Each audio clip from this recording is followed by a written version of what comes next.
옆에 있는 분들이랑 인사하십시다. 주님의 이름으로 사랑합니다. 예, 주님의 이름으로 사랑합니다. 예, 감사합니다. 이렇게 같이 예배를 드릴 수 있게 돼서. 아직 동이 트지 않았던 어두운 새벽길에 무거운 짐을 어깨에 짊어지고 시장을 향해서 땀을 흘리며 산길을 걸어 올라가고 내려가는 한 가족이 있었습니다. 아버지는 아주 무거운 짐, 아들의 2배도 더 되는 짐을 지고, 아들도 짐을 지고서 그 짐이 너무 무거워서 힘들어하고 있습니다. 과거 우리 어른들이 다 그랬던 것처럼 어머니는 머리에 짐을 이고 얼굴에 흐르는 땀을 씻어내며 새벽길을 걷고 있습니다. 아들이 짐이 너무 무거워서 걸음 걷기가 쉽지를 않습니다. 그런데 아버지는 어머니와 아들을 내버려 두고 가는 것처럼 빠른 걸음으로 성큼성큼 걸어갑니다. 뒤따라가는 아버지와 아들은 도와주지 않는 것 같은 마음이 더 무거워집니다. 하는 수 없이 어머니는 아들에게 말합니다. 야, 쉬었다 가자꾸나. 머리에 짐을 내려놓고 아들은 지게를 작대기로 버티고 주저앉았습니다. 얼마의 시간이 지났는지 모르는데 갑자기 웬 사람이 가려고 하는 길 맞은 쪽에서 다가옵니다.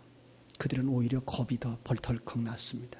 혹시 우리가 지고 가는 짐을 탐하는 사람은 아닐까? 어머니와 아들이 어찌할 바 모르는 그 시간, 많이 익숙한 목소리가 들립니다. 무겁지? 힘들지? 그것은 바로 아버지의 목소리였습니다. 아버지는 먼저 앞서 달려가서 자기의 짐을 내려놓고 뒤따르는 아들과 어머니의 그 짐을 대신 져주려고 되돌아오셨던 겁니다. 이게 제가 어린 시절에 겪었던 이야기입니다. 지금은 길이 차로가 나서 좋은 편이지만 옛날에는 농산물을 가지고 시장에 가려고 하면 10km나 되는 먼 길을 산을 넘어서 가야만 했습니다. 아마 그게 가장 그래도 가깝다고 하는 길이었기 때문에 그런 것 같습니다. 저는 오늘 본문을 읽으면서 바로 그 아버지의 땀 흘리는 모습을 떠올릴 수 있었습니다. 오늘 본문의 이야기는 4장 3절 4절 이렇게 시작됩니다. 예수님이 유대를 떠나서 다시 갈릴리로 가실새 사마리아를 통과해야만 했다. 많은 학자들이 이야기합니다. 유대를 떠나서 갈릴리로 가야 하는 그 길은 몇 길이 있었답니다. 그런데 지금 이들이 가야 하는 그 길은 사마리아 수가성을 거쳐서 가야 하는 길이기 때문에 유대인들이 그렇게 달가워하지 않는 길이었대요. 그래서 그 길은 오히려 험한 길이었고 그 길은 힘든 길이었답니다. 그런데 왜 하필이면 그 길을 가셔야만 했느냐? 거기에는 꼭 그 길에 만나야만 했던 사람이 있었다는 거예요. 무거운 짐을 지고 있는 아들을 마중 나오는 아버지처럼. 6절은 그 모습을 이렇게 묘사합니다. 거기 또 야곱의 우물이 있더라. 예수께서 행로에 곤하여 우물 곁에 그대로 앉으시니 피곤하여. 여기 피곤하여 우물가에 주저앉으신 겁니다. 얼마나 힘드셨을까. 아버지의 그 힘든 모습을 생각할 수 있는 부분이었기 때문에 그렇습니다. 아버지가 그렇게도 내 생각을 했었구나. 하나님이신 우리 주님이 인간의 제한된 몸을 입으시고 이 땅에 오셔서 바로 우리를 구원하시려고 달려오신 그 모습이 바로 그렇다는 겁니다. 성경은 그 모습을 이렇게 묘사하기도 하죠. 양을 100마리나 가지고 있는 목자가 양을 이끌고 산길을 다 헤쳐서 목적지까지 옵니다. 그리고 1마리, 2마리 세봅니다. 하나, 둘, 셋. 그런데 1마리가 비는 겁니다.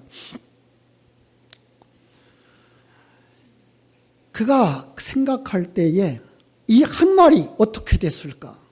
그저 뒤떨어지는 양을 잡아먹으려고 호시탐탐 기회를 노리고 있는 이리가 생각났기 때문에 이 날카로운 이빨을 드러내며 덤벼드는 것 같은 느낌을 받았기 때문에 그는 99마리를 그냥 두고 뒤돌아서 뛰는 겁니다. 뒤처진 양, 길을 잃은 양을 찾기 위해서 산길을 달립니다. 가시밭길을 달립니다. 억새풀이 무거워진 그 길을 뚫고서 지나갑니다. 그리고 드디어 양을 찾았습니다. 두려움에 떨고 있는, 외로움에 떨고 있는, 부러진 다리 때문에 고통스러워하는 그 양에게 다가옵니다. 그리고 양을 끌어안고 기쁨으로 그 길을 돌아오시는 그 주님의 모습. 그 다가온 목자가 양을 향해서 얘기합니다. 두려워하지 마라. 두려워하지 마라. 무서워하지 마라. 바로 그 모습이 오늘 이 사마리아 여인을 찾아오신 주님의 모습이라는 겁니다. 그런데 안타까운 것은 이 어린 양 수가성 여인은 자기의 상태를 잘 몰라요. 자기가 위태한 상황에 있다고 하는 것조차도 알지 못해요. 아무것도 깨닫지 못하는 이 여인인 거예요. 그래서 이제 앞에 있는 모든 말씀들은 바로 그 여인이 이걸 깨달아 알지 못하고 있기 때문에 그에게 눈을 열어주고 있는 주님의 그 대화를 볼 수 있게 되는 겁니다. 아무것도 깨달아 알지 못하는 이 여인, 그냥 이 세상의 필요를 채우기 위해 우물가로 나왔을 뿐입니다. 그래서 주님은 이 여인에게 물을 달라고 하는 것부터 시작되는데요. 우리는 그가 얼마나 복음을 알지 못하는 무식한 사람이었는지, 무지한 사람이었는지, 아니 우리가 얼마나 하나님을 알지 못하는 무지한 사람인지를 여기서 발견하게 됩니다. 주님은 우리에게 물을 좀 달라고 요구하십니다. 마치 아브라함의 종이 이삭의 신부를 찾으러 가서 우물가에서 리브가를 만났을 때에 그 리브가에게 물을 요청했던 것처럼, 그런데 이 물을 구하는 주님, 그 주님은 우리의 목마름을 짊어지시고 있다는 사실을 아십니까? 그래서 그분이 십자가 위에서 이렇게 말하죠. 목마르다. 그죠? 아니, 우리의 목마름을 채워주시려고 이 땅에 오신 그분이 이렇게 말씀하십니다. 너희 목마른 자들아 물로 나오라. 돈 없는 자도 오라.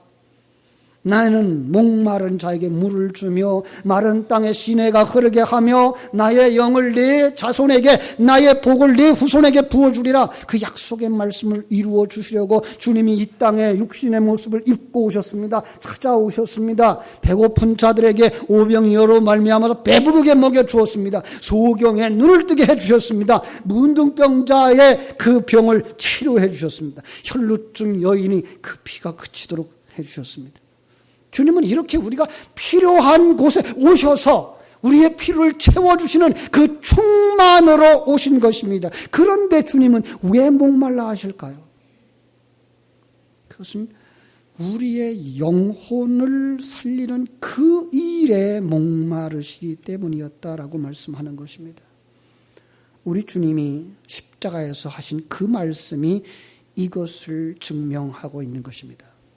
사랑하는 여러분, 지금 우리 주님이 함께 십자가의 길을 걷고 있는 여러분과 나에게 말씀하시는 그 음성을 들을 때에 숨이 헐떡이는 그 숨소리, 간절한 그의 소원을 묵상할 수 있는 시간이 되었으면 합니다.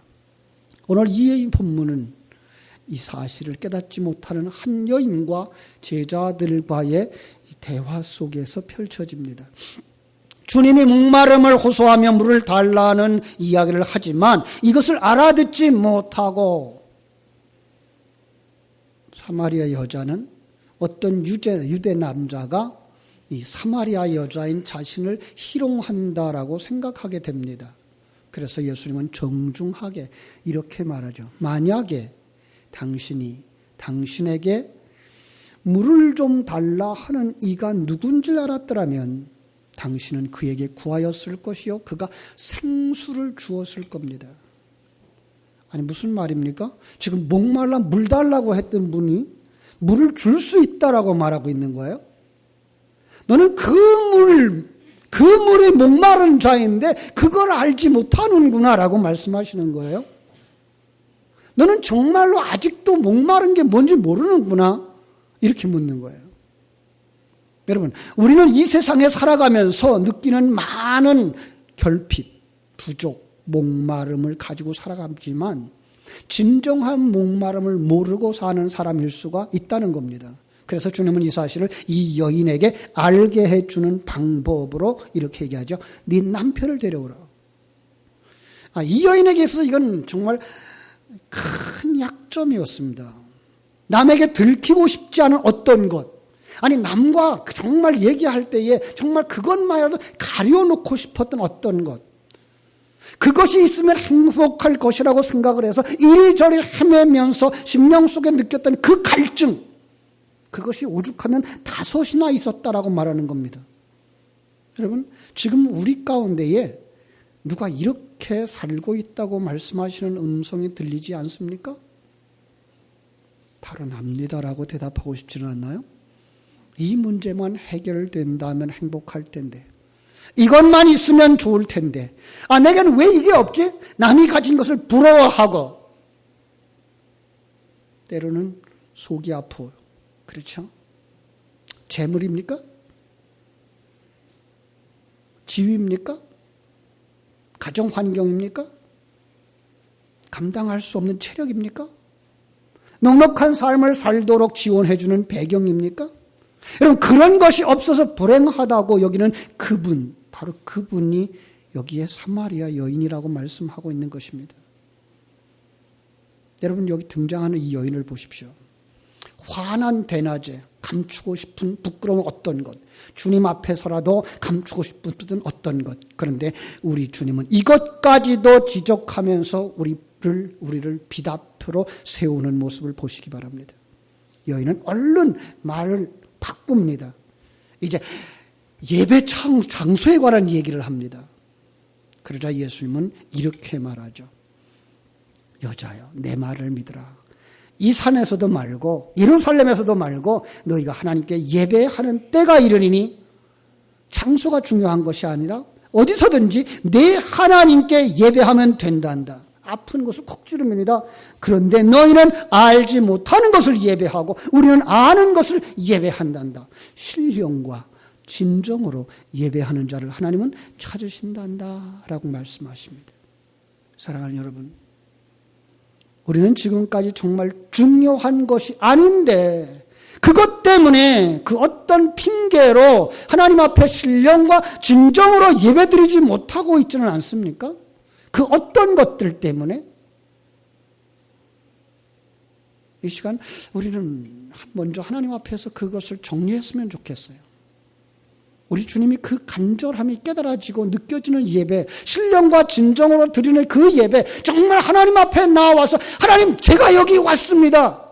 내 모습 이대로 받으시옵소서라고 나를 내려놓고 하나님이 받으시는 그 예배 속에 들어가야 하는데, 그 어떤 것 때문에 그게 되지 않는다면 이 시간 그것이 먼저 정리되어졌으면 좋겠습니다. 주님은 마태복음 5장에서 그렇게 말씀하셨어요. 예물을 드리다가 형제에게 원망받을 만한 어떤 일이 생각나거든 예물을 제단 앞에 두고 먼저 가서 형제와 화목하고 예물을 드리라. 하나님은 이게 안타까운 거예요. 그것 때문에 우리의 예배가 예배되지 못하고, 그것 때문에 우리의 신앙생활이 신앙생활 되지 못하는 그 어떤 것, 정말로 그것이 정리되어지고 다가오시는 주님과 함께 손잡고 기쁨과 감사함으로 나아갈 수 있는 여러분 되시기를 주님의 이름으로 축원합니다. 이 여인에게 놀라운 변화가 일어났습니다. 하나님의 생명이 그에게 전달된 겁니다. 공급된 겁니다. 진리로, 성령으로. 그래서 그는 앉아있을 수가 없습니다. 그는 자기의 필요를 채워주기를 바랐던 그 필요를 채우려는 도구 물동이를 내버려 두고 동네에 들어갑니다. 동네에는 어떤 사람들이 있었습니까? 나를 미워했던 사람들, 나를 아프게 했던 사람들, 나를 슬프게 했던 사람들, 그래서 그들과 상종하고 싶지 않았던 사람들, 그런데 그들을 향하여서 말하고 싶은 겁니다. 나는 이제 그것을 다 해결했다고. 나는 그것을 다 용서했다고. 왜요? 하나님 앞에 서서 자기를 여기까지 이끌어 오신 분이 하나님이라는 사실을 깨달아 알았기 때문에 그렇습니다. 그 사건이 나를 주님 앞에 더 가까이 가게 하고, 그 사건이 나를 세상 줄을 끊게 하는 그 사건들이었기 때문에, 오히려 그 사건 때문에 오늘 우물가로 나올 수 있었고, 그 우물가에서 주님을 만날 수 있었기 때문에 그분들이 오히려 나를 나되게 하는 도구였다는 사실을 깨달아 알자 그들을 향하여서 마음을 열 만한 마음이 생긴 겁니다. 용기가 생긴 겁니다. 능력이 생긴 겁니다. 그래서 외칩니다. 보세요, 내가 행한 모든 일을 내게 말하는 이 사람을 보십시오. 이분이 메시아가 아닙니까? 라고 외치는 겁니다. 예수님은 이 땅에 오셔서 33년 동안을 사시면서 수많은 표적을 행하였고 이적을 행하였고 메시지를 전했습니다. 그러나 깨달아 아는 사람들이 없었습니다. 자기를 구원하러 오신 메시아를 영접하는 사람들이 없더라고 요한복음 1장 14절은 말하고 있습니다. 오늘날도 마찬가지입니다. 교회는 많습니다. 설교 시간도 많습니다. 심지어 텔레비전만 틀어도 설교를 들을 수 있고 라디오만 틀어도 설교를 들을 수가 있습니다. 이러한 말씀 속에 나의 문제를 해결하라고 찾아오신 주님을 만나는 사람들이 많지가 않더라는 것입니다. 이 여인이 복음을 전하고 있는데 다른 한편에서 제자들이 주님께 떡과 음료를 가지고 왔습니다. 선생님, 이제 잡수시지요. 그랬더니 주님 하시는 말씀, 나의 양식은 그런 것이 아니고 나를 보내신 이의 뜻을 행하는 것, 그것을 온전히 이루는 것이란다라고 말씀합니다. 여러분, 밥은 왜 먹습니까? 그것에서 힘을 얻자고 먹는 것입니다. 예수님은 이 세상에 오셔서 어떤 것으로 힘을 얻습니까? 전능하신 하나님이 자기 백성을 찾아 구원하는 그 일, 여러분과 나를 찾아서 하나님의 자녀로 재창조하는 그것을 힘의 근원으로 삼아 사신다고 하는 것입니다. 오늘도, 지금도, 주의 종들도 그렇습니다. 성도들이 복음으로 살며 기뻐하는 삶을 볼 때에 힘을 얻죠. 성도들이 또 다른 사람에게 복음을 전하면서 함께 주님께로 나아가고 있는 모습을 보면서 정말 용기를 얻죠. 그러나 성도들이 힘들어하는 모습을 보고 아파하는 모습을 보면 힘들어하는 자식을 바라보는 아버지의 마음처럼 어떻게 하면 도울 수 있을까 힘들어하게 되죠. 이 여인은 동네로 들어갑니다. 그리고 소리쳐 외칩니다. 여러분은 와보세요. 내게 눈을 열어주신 이분이 메시아가 아닙니까? 내게 진정한 예배가 무엇인지 알려주신 이분이 메시아가 아닙니까? 이분은 나만 아니라 여러분들을 아신다고 말씀하고 있습니다. 나와보지 않을래요? 그들의 귀가 솔깃해졌습니다. 한 사람 또 한 사람, 그들이 우르르 사람들이 몰려 나왔습니다. 여러분을 통해서 하나님은 이 일을 이루시기를 원하는 줄로 믿습니다. 먼저 여러분들이 주님을 만나는 축복을 누리게 되고, 그리고 입을 열어 그 축복의 소식을 전거할 때에 하나님이 택한 자들이 그 자리에서 일어나 주님께로 나오게 될 줄로 믿습니다.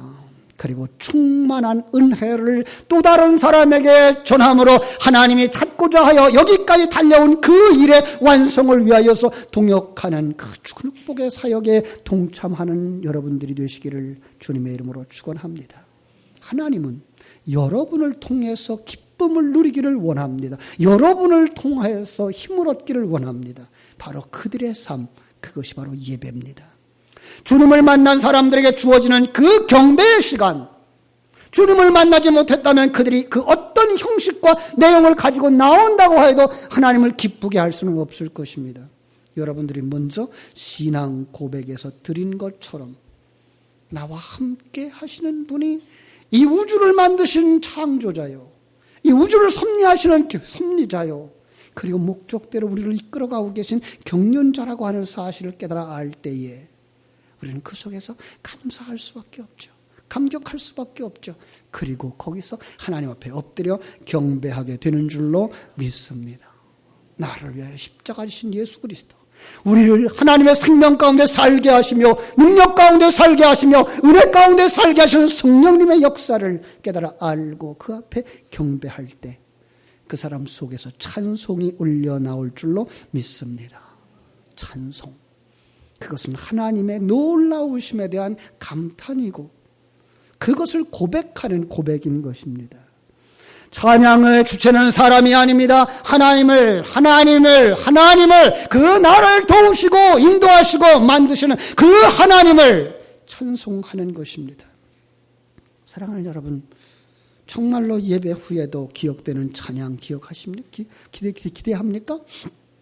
정말로 우리는 그 찬양이 우리의 삶 속에 생명이 되었으면 좋겠습니다. 그죠? 찬송가 책을 펼쳐서야만 겨우 생각나는 찬송이 아니고 이렇게 PPT로 띄워주어서 영상에 그 글자 보여야만 부르는 찬송이 아니라 여러분의 가슴 속에 차서 길을 걸으면서도 부를 수 있는 찬송, 일을 하면서도 누릴 수 있는 그 하나님과 함께하는 임마누엘의 찬양. 유행가 가사책을 안 봐도 잘 불러요. 근데 왜 복음에서 그 찬송가는 여러분 찬송가 책을 펼치지 않으면 안 보일까요? 안 불러질까요? 이것은 우리의 심령 속에 차 있지 않기 때문은 아닐까요? 정말 그 하나님과의 교제가 깊지 못하기 때문은 아닐까요? 그 하나님에 대한 감사, 감격, 어디로 어떻게 하나님이 우리를 위해서 오셨는지를 모르기 때문은 아닐까요? 사랑하는 여러분, 믿음이 좋다는 말은 바로 그들 속에 이 생명이 있어서 이 생명에 의한 삶이 나와서 자기의 물단지에 물이 채워지기만을 기대하는 것이 아니라 정말로 하나님이 공급해 주시고 하시는 그 놀라운 물을 가지고 들어가서 나만 만족한 것이 아니라 형제들에게 나눠주고자 하는 이 사마리아 여인과 같은 감사와 감격이 있을 때에 바로 그들 속에 찬송이 넘쳐나리라고 믿습니다.